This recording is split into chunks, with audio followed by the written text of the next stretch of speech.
What's going on, Halo fans? Luke TheNotable here. What we're going to be doing in this video is trying to figure out what would happen if the Scarab gun was put into Halo 5 Warzone. Yeah, this one's going to be a little more difficult than the other videos I've done. I asked all you Halo fans out there what you wanted to see next as far as what guns you would like to see in Halo 5 Warzone from the classic games, and the Shiny Mango suggested that I talk about the Scarab gun. If you guys want to see any other guns, vehicles, anything that's in the Halo universe brought into Warzone, comment down below and I'll see if I can make it happen.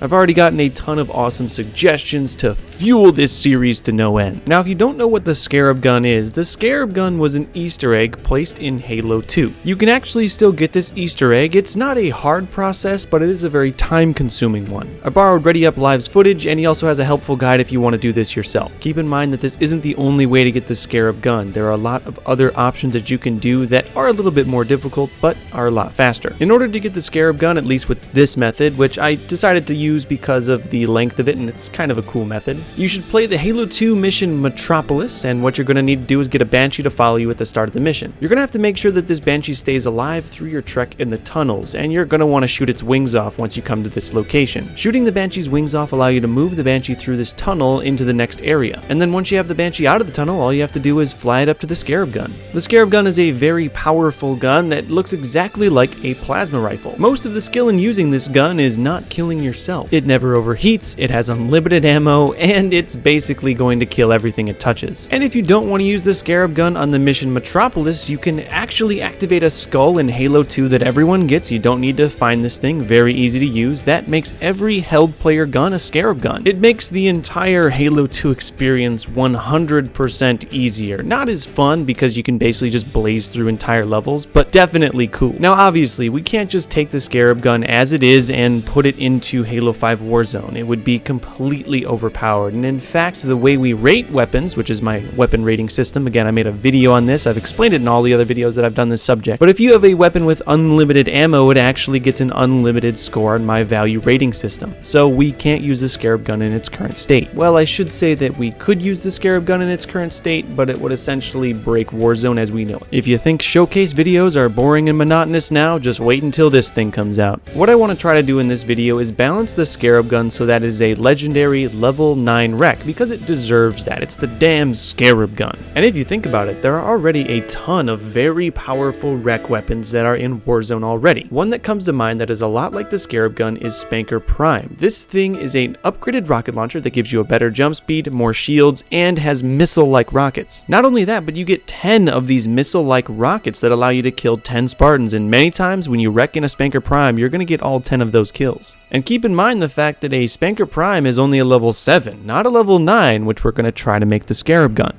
Also, keep in mind that we are going to be using the original Scarab gun and its firing pattern. If you use the Scarab skull in Halo 2 Anniversary or Halo 2 Classic, if you like that sort of thing, you'll notice that a lot of the guns have different firing patterns, but we're going to be using the one in the original Scarab gun. Either way, each of these balls of fire or plasma, whatever you want to call them, will have the potential to kill a Spartan. However, if you look at them, you can see that they don't actually move that fast. They're not lasers like the Spanker Prime's rockets. I'm not saying they're slow by any means. If you were to attack someone with a Scarab gun at close to medium range, they would pretty much instantly be killed. However, if someone was at a longer range, it'd be much harder for you to kill them. These Scarab gun shots also don't have any lock-on abilities, so if you wanted to use them on a fast-moving vehicle like a Banshee, which are oftentimes one of the most used wreck in Warzone, it would be very difficult. And if you've ever used the Scarab gun before, you'll know that it's actually very easy to kill yourself with it, so it becomes kind of a high-risk, high-reward kind of gun. A lot about this gun limit its use a lot. You probably couldn't use this thing in close quarters, even though before I said that you could definitely kill Spartans in really close quarters, you would probably end up killing yourself shooting someone in front of you. And having a gun that is more often than not going to decrease your shields or even kill you is going to be really bad in Warzone.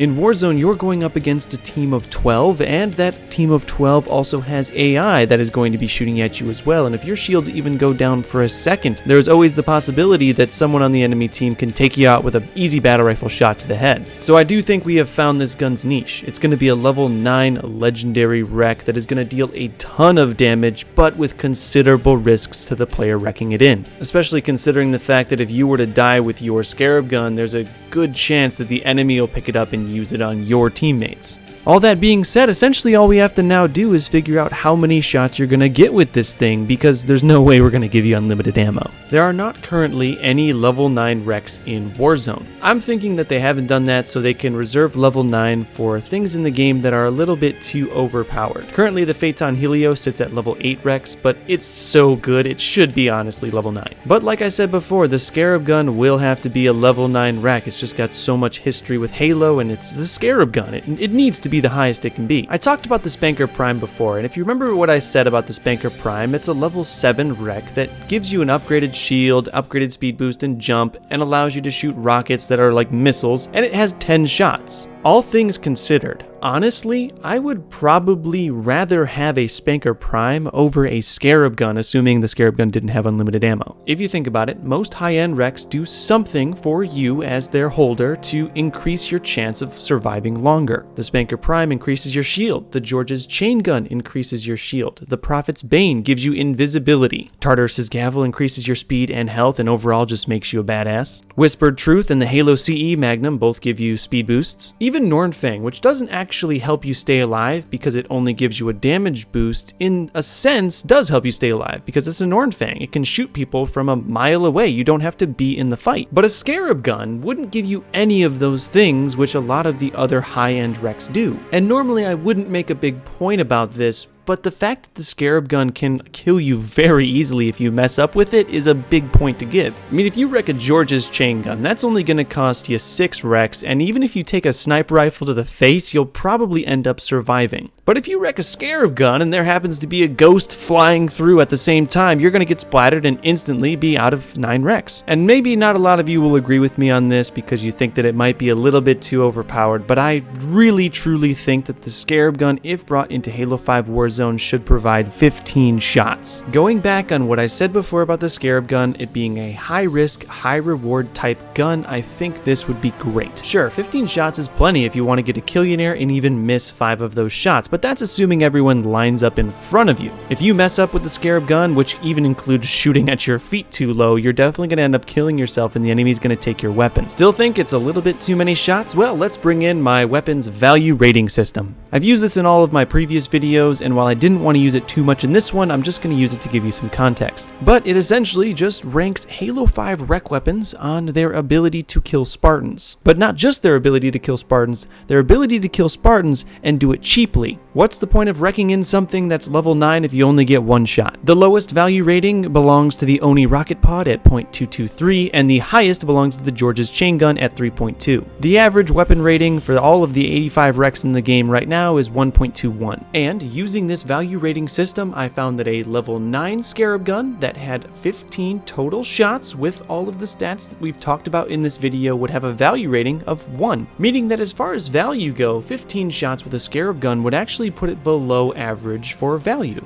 If you gave it 20 shots because of its huge wreck level, it would only get a value rating of 1.33, which puts it near the Spanker Prime. I think overall people are intimidated by the Scarab gun, but when you look at the context of all of Warzone, it's actually not that much stronger than the stuff that's already in there. That being said, I still think we should have these kind of options in Warzone. It's a simulation, and I've said this in all my other videos. Because it's a simulation, it needs to be insanely fun. And hey, if you don't want the Scarab gun to look like a classic plasma rifle, which I think everyone would like, I don't think anyone would be against that. If 343 wanted to put it in a different way, they could make it a variant of the Wicked Grasp and Berserker Claw. I don't know, that's just one of my ideas, but like I said in the previous videos that I've done on these topics, I want you guys to comment down below with your best variant ideas for the Scarab gun. In my previous video on this series, I covered what would happen if the Halo 3 Flamethrower made it into Halo 5 Warzone, and Kid Ablazed commented, which is, Kid Ablazed is just a great name for, a Flamethrower video comment, but he said there should be 2 Flamethrowers, a level 3 rec with medium to long range and a level 7 rec with long and very long range with speed booster and increased health, essentially taking what I said about having one variant of the Flamethrower and changing it so there's a high end and a low end. Very cool idea. Also, to everyone asking that they want the Falcon back and they want me to do a video on the Falcon, it's coming.